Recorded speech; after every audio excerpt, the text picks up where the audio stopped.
Salut à tous, j'espère que vous portez bien. Donc, dans cette partie, nous devons parler des VLAN. Donc, vous avez à côté une définition des VLAN, ce que c'est qu'un VLAN.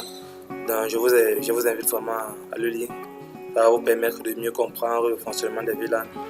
Et ce qui m'intéresse, c'est la partie du réseau concernant les VLAN. Donc, ici, on demande de réaliser déjà cette structure. Donc, c'est ça que je vais faire. J'ai 4 ordinateurs, j'ai un switch, un PT switch, et j'ai un serveur PT servers. Donc pour ce faire, je me rends au niveau de packet tracer et puis par la suite je crée mes 4 machines. Donc j'ai 1, 2, 3, 4 machines. Je cherche un switch en PT et un serveur en PT. Et puis mon câble de connexion automatique.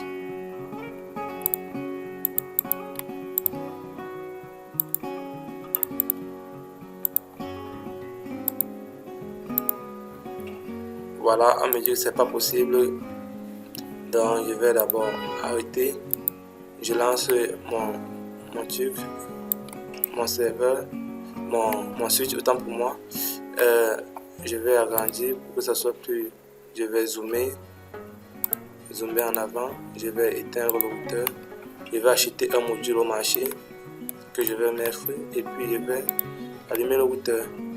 Donc une fois que ceci est fait, je peux maintenant relancer mon routeur et puis je peux maintenant essayer de connecter mon routeur autant pour moi. Voilà. Donc par la suite, qu'est-ce qu'on nous a demandé? On nous a pas donné les adresses IP, mais ici on nous dit que 2 réseaux logiques sur le même réseau physique. Donc ici on est en train de vouloir créer un premier réseau logique et un second réseau logique sur le même réseau en physique. Donc ceci est d'autant plus pratique. Pourquoi? Ça veut dire que les ordinateurs connectés au même switch ne communiquent pas entre eux. Donc c'est un peu ça dont il est question ici. Et donc pour cela, qu'est-ce qu'on fait? On nous dit ici, l'idée est de paramétrer les machines d'un même service avec une adresse IP et avec un masque incompatible avec un masque incompatible avec les machines des autres services. Bon, en réalité, on devait dire que l'idée est de paramétrer les machines d'un même service d'adresse IP et de masques incompatibles avec les machines des autres services. Donc ici vous voyez, on a un service de direction, on a un service d'atelier et vous voyez, on a quoi? 192.168.1.0 CIDR24, 192.168.2.0 CIDR24, un peu comme tout à l'heure, mais sauf que dans notre cas, cette fois-ci c'est un seul switch pour 2 réseaux différents. Or dans notre cas, on avait 2 switches pour les 2 réseaux différents et on le connectait avec le routeur. Donc du coup, c'est un peu comme si on n'avait pas assez d'argent pour notre entreprise, mais on voulait modéliser ce chemin de grande entreprise. Donc là, on avait quoi? 2 réseaux de nature différente qui fonctionnaient et elles pouvaient communiquer si on paramétrait bien sûr, mais elles ne pouvaient pas communiquer si on ne les paramétrait pas. Cette fois-ci, c'est ce qu'on veut faire, mais avec un seul switch. Donc, vous voyez déjà que le fait d'apporter les VLAN peut permettre l'économie en termes d'argent pour l'achat du matériel et aussi pour la diffusion des messages. Donc ça veut dire que le switch va diffuser une seule fois et les machines qui sont sur le même réseau ne peuvent pas être diffusées dans d'autres réseaux. Donc du coup vous voyez, il y a aussi la diminution du coût de diffusion des messages de diffusion. Alors qu'est-ce qu'on demande? On nous dit procéder au test de connectivité. Donc il faudrait déjà qu'on essaie de configurer les ordinateurs. Donc on va faire la même configuration comme de l'autre côté, comme nous avons eu à le faire de l'autre côté.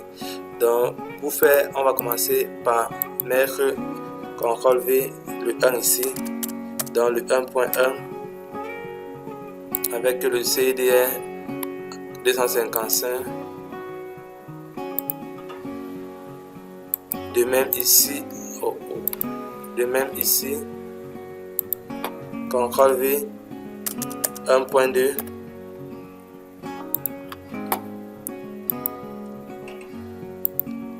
Et là, on ne nous a pas encore donné.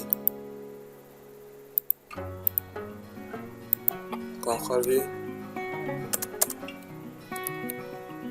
2.2, CDR,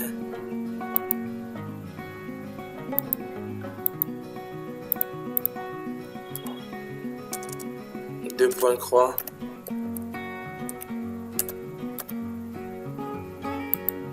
et CDR. Voilà, donc nous avons fait la connectivité. Par la suite, qu'est-ce qu'on nous a dit? On nous a dit l'atelier, ça c'est la direction, ça c'est l'atelier. Et on demande maintenant paramétrer le poste de travail avec les adresses appartenant à leur réseau. Le serveur appartient au service de direction. Donc le serveur appartient au service de direction. Donc ici au service de direction. Ici mon serveur, lui il appartient là. CTRL V. Je vais mettre le croix là. Voilà. Et puis par la suite, qu'est-ce qu'on demande de faire? On dit de procéder au... On dit de procéder à quoi? De procéder au test de connectivité entre la direction 1 et la direction 2. Donc entre la direction 1 et la direction 2. Donc je vais faire quoi? Entre la direction 1 et la direction 2. C'est bon, il y a connectivité. Par la suite, on a dit quoi? Entre la direction X et l'atelier X. Donc, entre la direction X et l'atelier X. Donc, entre la direction X, X ça veut dire que n'importe quel, il peut choisir n'importe quel ici. N'importe quel qui appartient à la direction, donc il peut prendre le serveur et l'atelier X, donc n'importe quelle machine, il peut prendre là. Donc, on me dit que non, il n'y a pas de connexion. Par la suite, entre la direction X et le serveur. Bon, on a déjà fait ça entre la direction X. Entre la direction X au serveur, donc c'est la même chose. Donc c'est là, direction X serveur. Oui, il y a connectivité, donc c'est ça ici. Entre l'atelier 1 et l'atelier 2. Donc entre l'atelier 1 et l'atelier 2. Entre l'atelier 1 et l'atelier 2. Oui, c'est bon, il y a connectivité. Entre l'atelier X et le serveur, bon on a déjà fait ça, il n'y a pas de connectivité. Donc, on a déjà fait ça, il n'y a pas de connectivité. Donc voilà, je vous donne rendez-vous donc pour la prochaine et d'ici là, portez-vous bien.